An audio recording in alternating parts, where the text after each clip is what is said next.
Hiya, it's Liam here, and if you like what we do at the podcast, please do consider supporting us from just £1. And if you love the show, from just £3 a month, you get early access on all of our content as well. All the details are in the show notes.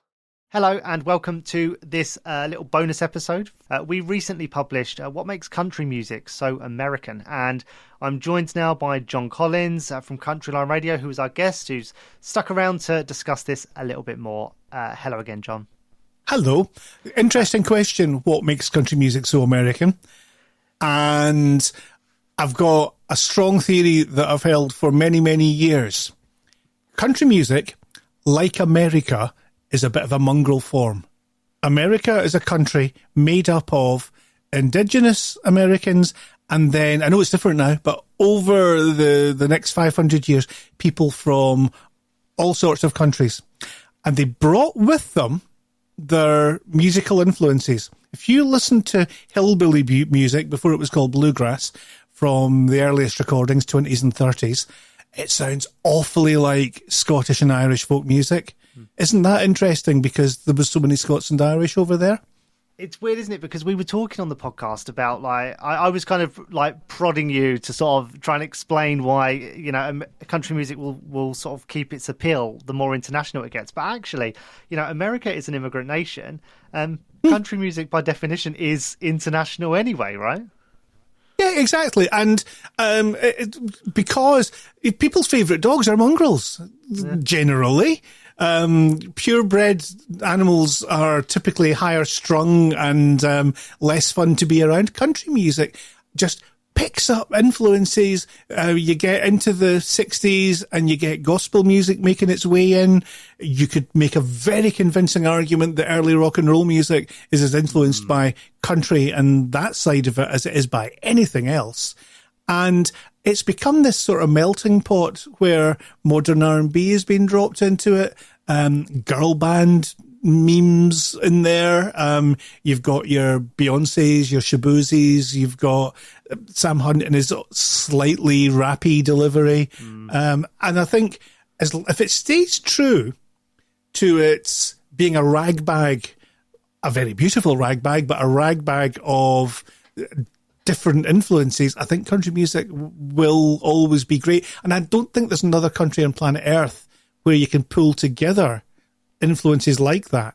So it reflects the country it's from, but in fact, those influences have come from everywhere else. Yeah, and I think it's amazing, the sort of scope of the country genre now, because, you mentioned like these new artists that are coming through and kind of adding some sort of inspiration from other genres sort of into their music. But you've also got the really like traditional country artists still, like Zac Brown Band, like Chris Stapleton. They are very kind of down the line country, really. And absolutely, yeah. There's a lot of hat going on still. Yeah, that's not going away. Zach Bryan, pretty deep Americana based and folky influences in there as well. It's that to me that makes it constantly refreshing. It makes me afraid when I get sent new music. I listen to everything because I'm afraid to miss out. And I promise you, when I worked in Top 40 radio, you would sometimes go, "Nah, I just don't like that." You'd look at the artist and you would go, "Not for me." But this is a genre where new artists come around every couple of weeks. Yeah, and we were sort of talking about how, like Beyoncé is obviously the case study of the year in terms of, having just released a country album, seemingly out of nowhere. But, it's not a huge surprise to see a big star, dabbling in country music. It's been happening for a while now, and it's like country is cool again. That's a great name for an album, isn't it? Yeah, Lana Del Rey is in the works. Maren Morris, I don't think, were she to do it all again, would start out as a country artist. I think she would start out as a pop vocalist and then come over to country. I think it would be the other way. And it's the same, right across. There's a kind of through line that says country's a thing you come into at some point because it's willing to accept outside influences in a way that many others aren't now. There are plenty of country fans I mean, if you go on the internet, you're going to see lots of them going, oh, that's not country. The kind of country gatekeepers who I really struggle with. Or there's the people that post on Facebook at 2 a.m. I've just listened to the album that dropped just now, so I'm first, and it's country. And it's just like, stop it and get on with enjoying the music. Yeah. Because that's in our hearts, we're music fans. We're not here to show off. Yeah, and there's something about just a really good country song that just hits that nerve at the right time that I think is like unlike any other genre. Yeah. Yeah, Cody Johnson's The Painter. I can tell you where I was sitting the first time I heard that. You know, and very prosaic. It was a seat on a bus, but it was a song of that quality. Yeah, doesn't come around very often. Yeah, agree. Yeah, and I actually would argue that some of Elton John stuff is, you know, country at times. I mean, Honky Cat. You know, Elton John's a shareholder in Countryline. Is he really? Yeah. I mean, if you could introduce us, that'd be lovely. But there's your explanation. Yeah, we've got kind of similar. We like old soul music, and we both like country music. We all like other things as well. Nobody's that, blinkered. But he's been involved in this company for quite some time. Yeah, and he actually did. I mean, that kind of makes sense because he did that cover album, Restoration, which was country covers of some of his hits. And actually, Maren Morris, Mona Lisa the Mad Hatters, is a phenomenal cover. Yeah, absolutely. Lionel Richie's Tuskegee album. If you've never listened to that, go away and have a listen to it. You would think Lionel Richie, smooth soul, blah, blah, blah. Covers of country songs. Yeah, absolutely outstanding, and that's how country music, I think, can accept people in if they're honest and they are, approaching the music with a touch of respect. Yeah, I agree. And I mean, you mentioned, people sort of coming to country music now, but it used to be very much the other way. Didn't you feel like country used to be the gateway for stars to kind of make a name for themselves and then move into, more mainstream genres, like Taylor Swift obviously being the poster girl for that. But I think Maren Morris tried to do it. She's moved a bit into pop at one point, and I think come a little bit back more into country, when she had a family and was more settled down. Yeah. But I think it used to be very much the other way, but now it's like stars that are established are finding that they can diversify and dabble in country music, and it's kind of legitimizing people that are just country stars, right?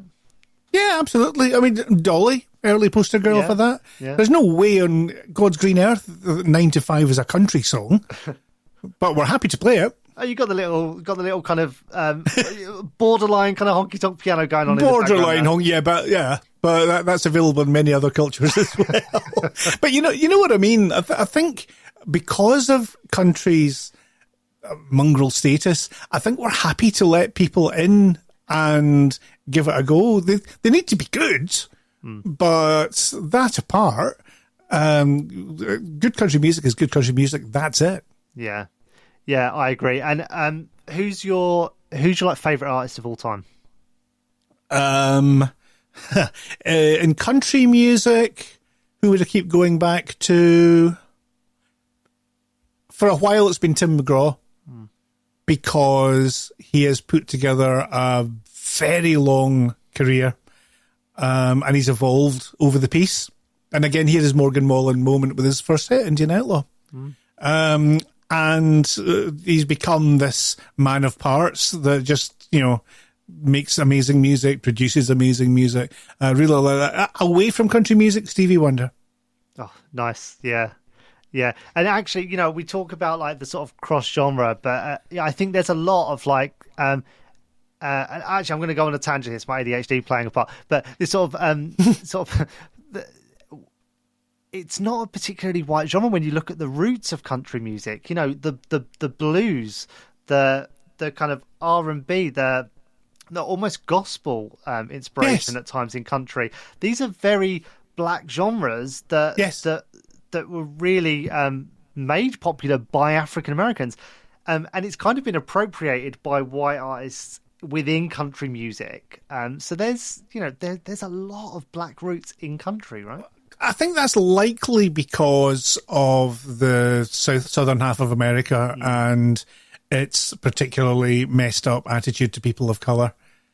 And I think I've said elsewhere, that's not likely to actually change anytime soon. I think we're going through a phase where people are doing their best, but they've still got quite a distance to travel. Yeah. Pardon me. But you're on the money again. I'm going to keep coming back to it. This is a genre of music that is made up of all these elements and brings it together. And it's in the performance, it's in the songwriting and the storytelling. Yeah. In a way that a lot of other genres of pop music just don't do. Yeah.